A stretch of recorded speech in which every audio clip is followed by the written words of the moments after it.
I share my home with my son, and it's time for you to go." Those harsh words from my mother-in-law, whom I've been living with, took me by surprise. I've always gone out of my way to treat her kindly, making sure she was comfortable and lacked for nothing. However, it seemed like she never really appreciated my efforts.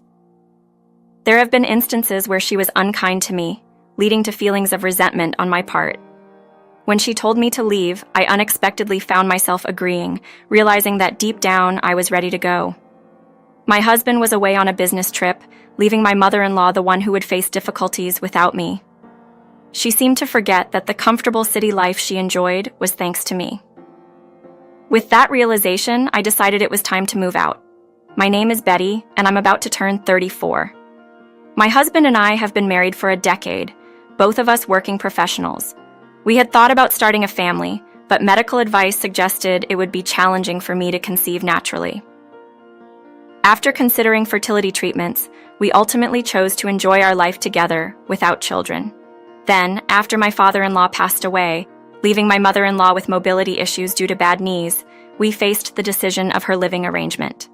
Considering her condition, and the fact that we were in the process of building a new house, we included a specially designed room for her. This room, equipped with a small bathroom, kitchen, and toilet on the ground floor, was meant to make her life easier, despite stretching our budget. We hoped this gesture would show our care and thoughtfulness, but it seems my mother-in-law didn't value our efforts as much as we thought. I never had any negative feelings towards my mother-in-law until she moved in with us. Since then, her behavior has changed. She's become more confrontational, especially when my husband is not around. My husband's job in sales often requires him to travel, and lately, his trips have been longer and abroad, leaving me alone with my mother-in-law. On the day he left for his latest trip, after bidding him goodbye, I was getting ready for work when my mother-in-law confronted me with her demand. This incident made me reflect on our situation, and ultimately led to my decision to leave, recognizing that it might be for the best for both of us. One morning, I was startled by the booming voice of my mother-in-law calling me from downstairs. Curious and a bit alarmed, thinking it was an emergency, I hurried down only to find her calmly sitting in the living room, absorbed in a television program. It seemed like a regular day until she demanded I make her breakfast immediately. This request took me by surprise, as she had always prepared her own meals, given that both my husband and I work full-time jobs. Puzzled by her sudden change of heart, I wondered if she was feeling unwell and suggested a doctor's visit, to which she retorted that she was perfectly fine. She then expressed an expectation for me to take care of her, citing examples of other households where elaborate 5-course breakfasts were the norm. She specifically mentioned a family where the wife, a homemaker, manages to serve meals thrice daily. I tried explaining the impracticality of her expectations due to our work schedules, but she dismissed my explanation by simply turning up the TV volume, clearly uninterested in my reasoning. Later that day, after returning from work, I prepared dinner, choosing to make lasagna, a dish I knew she enjoyed. However, she criticized it for being too salty and disposed of the entire meal, marking the start of a period where she became increasingly critical and overbearing towards me. The situation escalated to the point where a friend suggested it might be a form of bullying. This led me to research online, where I discovered numerous accounts of similar experiences with difficult mothers-in-law. Determined to address the issue, I took a day off work to have a candid discussion with her. I approached her with an open heart, expressing my desire to understand her sudden hostility and resolve any issues she might have with me. Initially, she seemed unreceptive, but as I persisted, she began to open up. She revealed her feelings of envy towards the family she had mentioned earlier. She admired their spacious home and the way the daughter-in-law cared for her in-laws, igniting a sense of dissatisfaction with our living situation. This conversation shed light on her behavior, revealing the deep-seated emotions driving her actions. It became apparent that her abrupt demands and criticism were expressions of her longing for a different family dynamic, one that mirrored the seemingly ideal situation she admired in others.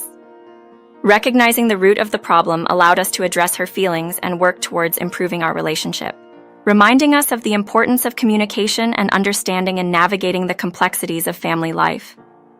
My mother-in-law's envy stemmed from seeing others enjoy social gatherings with coffee and numerous guests, a lifestyle she aspired to in her retirement. Despite our home being sizable by neighborhood standards, complete with a spacious backyard ideal for barbecue parties, she felt overshadowed and hesitant to invite guests, fearing she couldn't match up. Our discussions about this didn't lead to a clear solution. Then, a peculiar incident unfolded.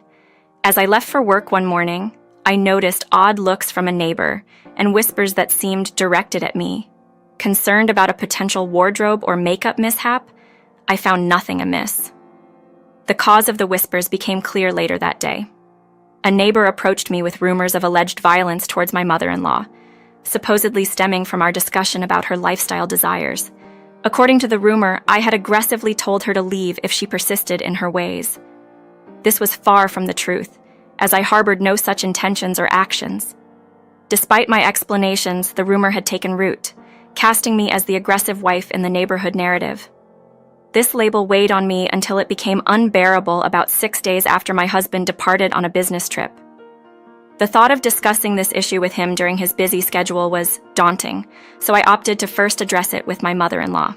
I expressed my observation of her growing dislike towards me, highlighting my desire for us to coexist peacefully as family.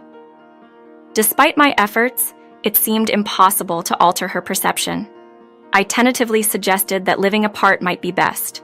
Her response was unexpectedly harsh.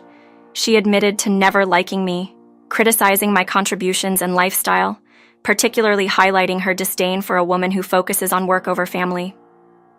Her words stunned me, especially since the financial responsibilities of our home, including the down payment and mortgage, had been my burden. This misunderstanding seemed to root deeper than mere jealousy over social gatherings. It touched on fundamental differences in values and expectations. This confrontation illuminated the complexities of our relationship, suggesting a need for a more profound dialogue or reconsideration of our living arrangement to resolve the underlying tensions and misunderstandings. It seemed my mother-in-law might have forgotten the financial dynamics of our household. I am the primary provider, covering most of our living expenses, while my mother-in-law enjoys an allowance from my husband, funded indirectly by my income. Despite my husband's diligent work, his earnings are less than mine, leading us to a mutual decision. My income would go towards our current expenses, and his would be saved for the future, especially since we don't have children. This arrangement was clearly communicated to her by my husband before we all started living together, along with a caution against wasteful spending. However, since my husband left for his business trip, my mother-in-law seemed more engrossed than ever in daytime TV and infomercials, likely racking up orders on a whim. Amid these reflections, she made an audacious demand. She wanted me to leave our home, insinuating that her son, my husband, might even prefer a divorce. Realizing the futility of argument, I resigned myself to her wishes, quickly packing my essentials. As I prepared to leave, her smirk and mocking laughter pierced me. Despite my efforts to be accommodating, driving her around, keeping her company, respecting our mutual decision not to have children, her demands escalated beyond reason. Fueled by a mix of anger and resolve, I left, pondering my immediate future. My childhood home, miles away by plane, wasn't an option, nor could I leave my job or burden my parents with this turmoil. Instinctively, I thought of my cafe, the small business I run independently, employing a couple of part-time student workers. The cafe, nestled in a story building with additional space for an office and storage, presented a viable refuge. It wasn't just a place of work, but a potential living space, eliminating my commute and offering a temporary sanctuary. This decision, born out of necessity, marked the beginning of a new chapter, one where my resilience would be tested away from the comfort of what I once called home. Moving out meant I no longer had to prepare meals for my mother-in-law, freeing up more time to focus on my work. As someone deeply devoted to my job, the prospect of additional working hours filled me with enthusiasm. I made a makeshift living area in my office, clearing away cardboard boxes and setting up a cozy spot with a blanket for sleeping. I also organized a table and chairs to facilitate my work.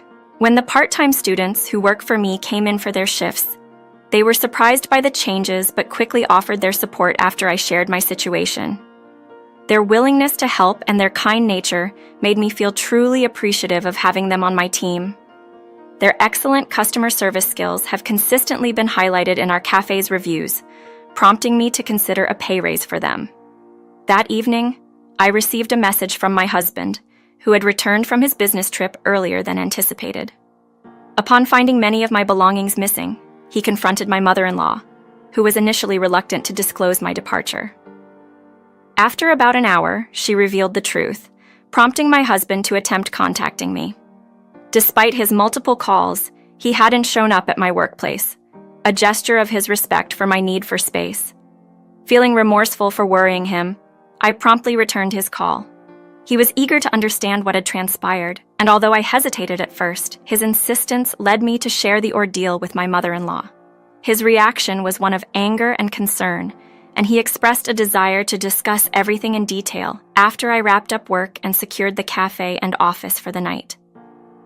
This moment underscored the challenges we faced, but also highlighted the importance of open communication and mutual support within our relationship. Arriving home around 9 p.m., I was apprehensive about facing my husband, knowing he was exceptionally angry. The house was dimly lit, with only the first-floor lights on, indicating my husband and mother-in-law were probably in the living room. My key failed to unlock the door, a clear sign that something was amiss. My husband opened the door for me, revealing my mother-in-law seated inside with a displeased look. It turned out she had changed the locks in my absence, a fact my husband had missed since he returned to an already unlocked house.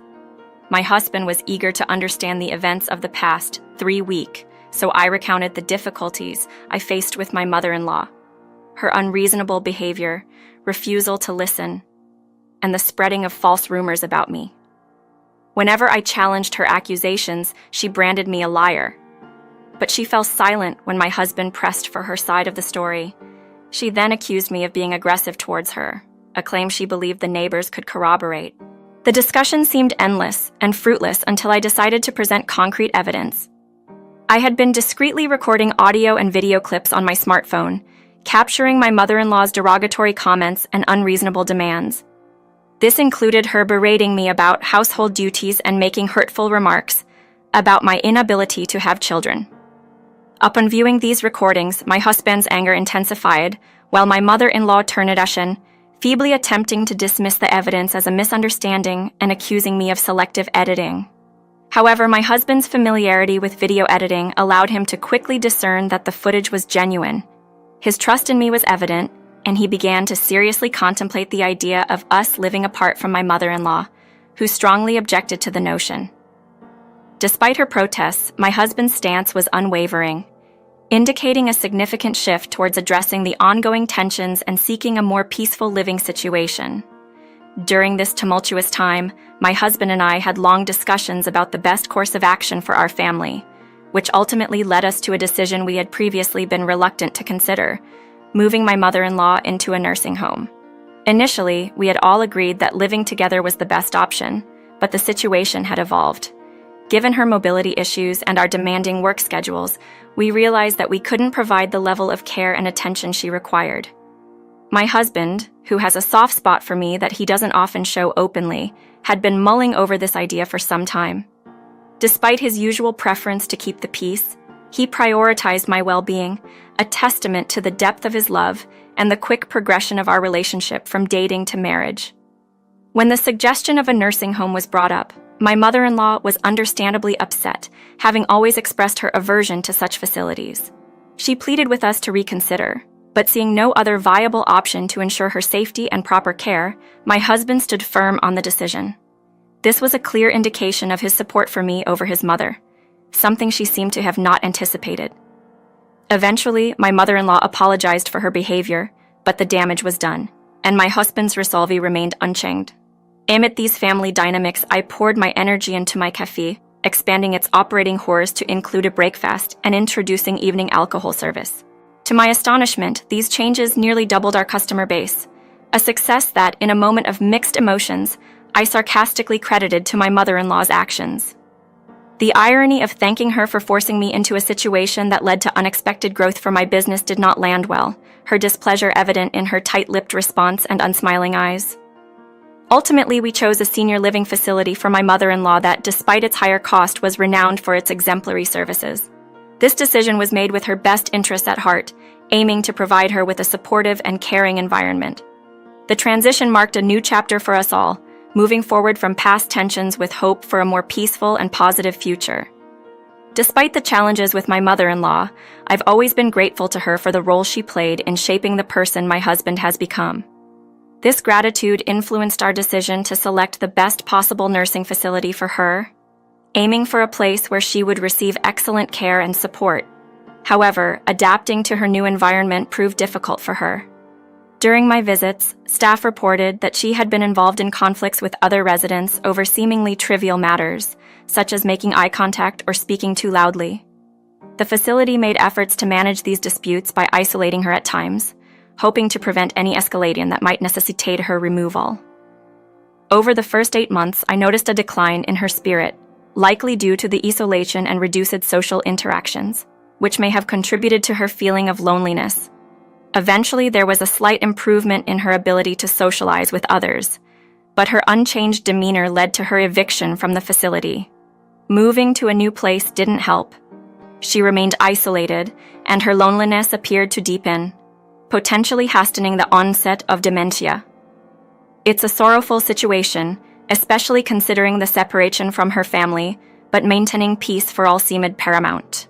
Meanwhile, my life took a significant turn as I moved to France with my husband, whose job required him to travel abroad more frequently.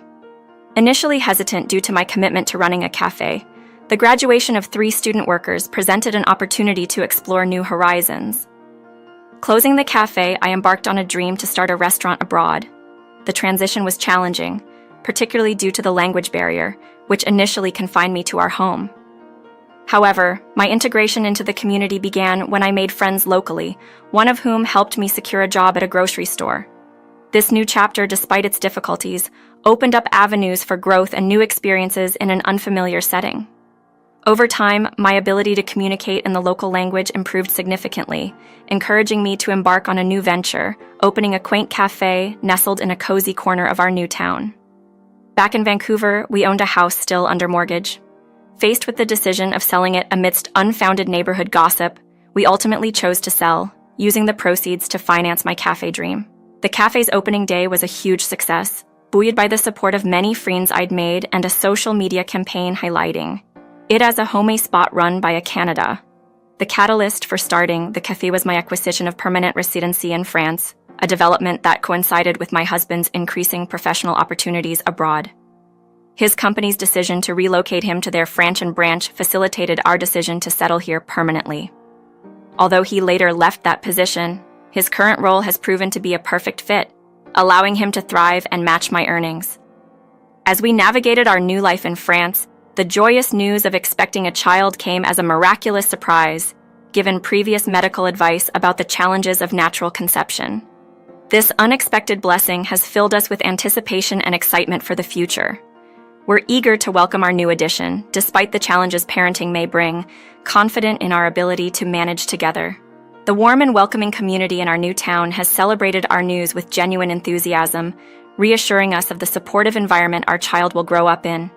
This overwhelming support reinforces our belief that our family will find happiness and a strong sense of belonging in our new home.